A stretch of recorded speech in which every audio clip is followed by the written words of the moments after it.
নমস্কাৰ বন্ধুসকল, মই হাতীমে আজি আকৌ পুনৰাই আপোনালোকৰ মাজলৈ মাকৈ খেতিৰ ভিডিঅ' এটা লৈ উপস্থিত হ'লোহি।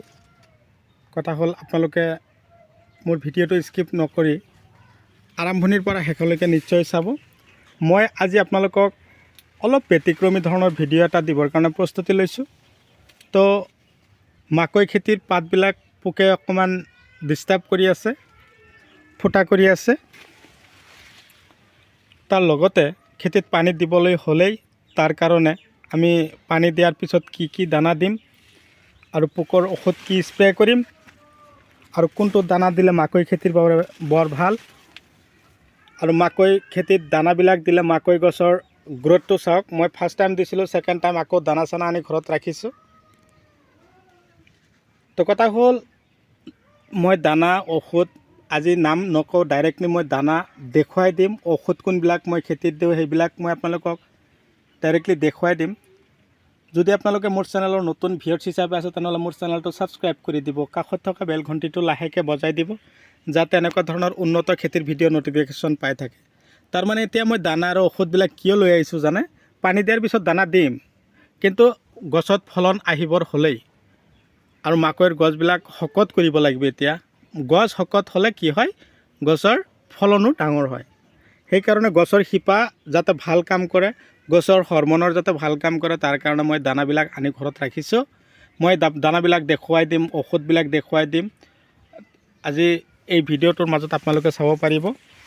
তাৰ লগতে মই পটলৰ শিপা কেইটামান উঠাই ৰাখিছোঁ। লেবাৰকেইটাই কাম কৰিছে, 2 ঠাইলৈ পঠিয়াই দিলোঁ। এঠাই মানে হ'ল ঢকুৱাখানালৈ পঠিয়াই আছোঁ 300 পটলৰ শিপা, আৰু শিৱসাগৰলৈ পঠিয়াই আছোঁ অলপ পটলৰ শিপা, মোটামুটি 50-55টা। তো কথা হ'ল, আপোনালোকৰ যদি এনেকুৱা ধৰণৰ পটলৰ শিপাৰ প্ৰয়োজন হয় আপোনালোকে মোক যোগাযোগ কৰিব পাৰে। দানা ঔষধৰ যদি প্ৰয়োজন হৈছে, মাকৈ খেতি কৰিছে কিন্তু মাকৈৰ গছ গ্ৰ'থ হোৱা নাই, ওখ হোৱা নাই, আপোনালোকে মোক যোগাযোগ কৰিব। কিমান ওখ হৈ গৈছে মাকৈ ইফালে, চাব পাৰিছে না? সেইকাৰণে মই দানা ঔষধবিলাক আনি ৰাখিছোঁ। তো বন্ধুসকল, এয়া চাওক, ইয়াত মই পটলৰ শিপা ভৰাই ৰেডি কৰিছোঁ। মই এতিয়া কাউণ্টাৰত দি থৈ আহিম। তো দাদাৰ নাম হ'ল নগেন পেগু দাদা। আপুনি যদি ভিডিঅ' চাইছে, আপোনাৰ শিপাবিলাক ইয়াত। আৰু যিসকল দাদা বাইদেৱে মাকৈ খেতি কৰিছে, তো আপোনালোকক মই মাকৈৰ দানা ঔষধবিলাক দেখুৱাই আছোঁ। আপোনালোকে স্কিপ নকৰিব, আৰম্ভণিৰ পৰা শেষলৈকে নিশ্চয় চাব। মই প্ৰথমতে ইনছেক্টিচাইড, পোকৰ আক্ৰমণ যদি হৈছে মাকৈ খেতিত,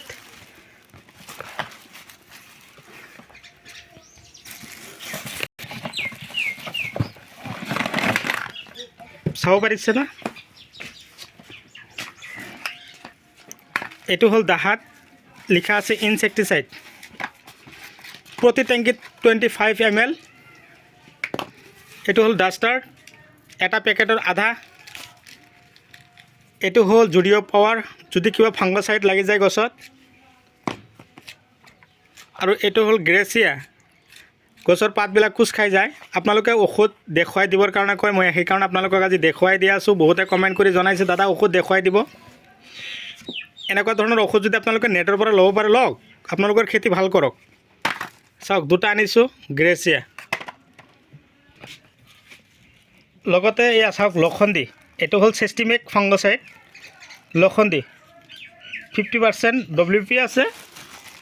তাৰ লগতে ইয়াতো দাহাত 2টা আছে, ডাষ্টাৰ আছে, লুব্ৰিঅ' আছে। এইবিলাক ইনছেক্টিচাইড আৰু ফাংগাচাইড, এইবিলাকৰ ঔষধ। তো বলক এতিয়া আমি দানাৰ কথা আলোচনা কৰোঁ। দানা কাক কয়? দানা মানে হ'ল ফাৰ্টিলাইজাৰ। আপাৰ আছামৰ আমাৰ দাদা বাইদেউসকলৰ কিন্তু অলপ প্ৰব্লেম হয়, দানা কি বস্তু চিনি নাপায়। তো মই বহুত ভিডিঅ'ৰ মাজত আপোনালোকক মই ধুনীয়াকৈ বুজাই দিছোঁ যে দানা কোনবিলাক বস্তু। দানা হ'ল ফাৰ্টিলাইজাৰ। এতিয়ালৈকে বহুতে চিনি নাপায় যে ফাৰ্টিলাইজাৰ কি কাম কৰে। এইটোৰ নাম হ'ল গ'ল্ড স্পেচিয়েল চইল। এইটো দানাৰ নাম হ'ল গ'ল্ড স্পেচিয়েল চইল। চাওক, খেতিৰ কাৰণে ইমানেই ভাল কাম কৰে, গছৰ শিপা, গছৰ হৰমন, গছৰ শকত হোৱা নাই গছ, এইটোৰ কাৰণে তাৰ লগতে মই যে আপোনালোকক কৈ থাকোঁ গ্ৰিফিন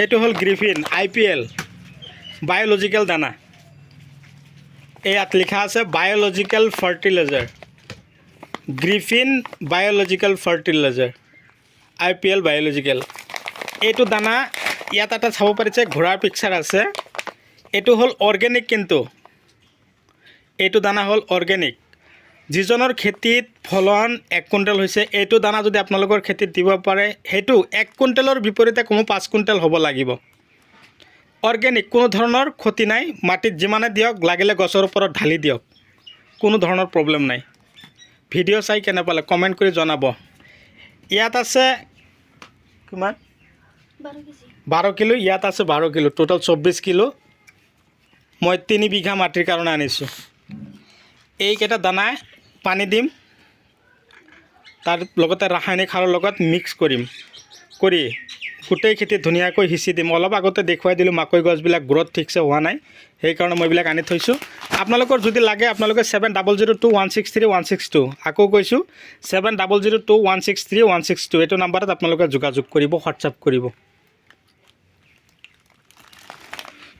লগতে যদি এনেকুৱা ধৰণৰ বিধান লাগে যিকোনো খেতিৰ বিধান এইটো হ'ল শ্ৰীৰাম কোম্পানীৰ গজব তিতাকেৰেলা hybrid F1 bitter guard seat তো এনেকুৱা ধৰণৰ বিধানো যদি আপোনালোকৰ লগা হৈছে আপোনালোকে যোগাযোগ কৰিব দাংবডিয়ে হওক কেৰেলাৰ গুটিয়ে হওক তিয়হ হওক বিনছ হওক বেঙেনা তাৰ লগতে আছে পটলৰ শিপা এই চাওক পটলৰ শিপা পেক কৰিছোঁ এইবিলাক তাৰমানে কি হয় মইতো নিজেও খেতিয়ক ফাৰ্মাৰ মই নিজেও লগতে মই এটাই ভাবোঁ কি জানে আপাৰ আছাম লয়াৰ আছাম মোৰ দৰে যাতে চবেই খেতিৰ লগত লাগি থাকে মোৰ দৰে যদি শিক্ষিত নিবনুৱা হয় আপোনালোকেও আছে অযথা সময় নষ্ট নকৰি আপোনালোকেও লাগি যাওক মোৰ দৰে আপোনালোকৰ খেতিৰ ওপৰত খেতি ধুনীয়াকৈ কৰক সফল হওক লাখত টকা উপাৰ্জন কৰক মই সেয়ে আশা কৰোঁ তো বন্ধুসকল ভিডিঅ' চাই কেনে পালে কমেণ্ট কৰি জনাব যিমান পাৰে মোৰ ভিডিঅ'টো শ্বেয়াৰ কৰিব কেৱল ফেচবুকত ইউটিউব চেনেলত নহয় ফেচবুক পেজতো আপোনালোকে মোৰ ভিডিঅ' পাব ফেচবুক পেজত গৈ আপোনালোকে ফলোৱাৰ্ছ হিচাপে থাকিব চাব পাৰিছে তো দেৰি নকৰোঁ মই এই পটল শিপাখিনি কাউণ্টাৰত দি আহোঁ নে কি কয় আপোনালোকৰ সহায় সহযোগিতা কামনা কৰিছোঁ আপোনালোকৰ সহায় সহযোগিতাত মই বহুতখিনি আগবাঢ়িব পাৰিছোঁ তো যাতে আপোনালোকক আৰু সঁহাৰি জনাব পাৰোঁ যাতে আপোনালোকক আৰু সম্পূৰ্ণ দায়িত্ব খেতিৰ গাইড কৰি যাব পাৰোঁ তাৰে কামনা লৈ আজিৰ ভিডিঅ' মাৰিছোঁ অন্ত পৰৱৰ্তী ভিডিঅ'ত পুনৰাই লগ পাম বাই বাই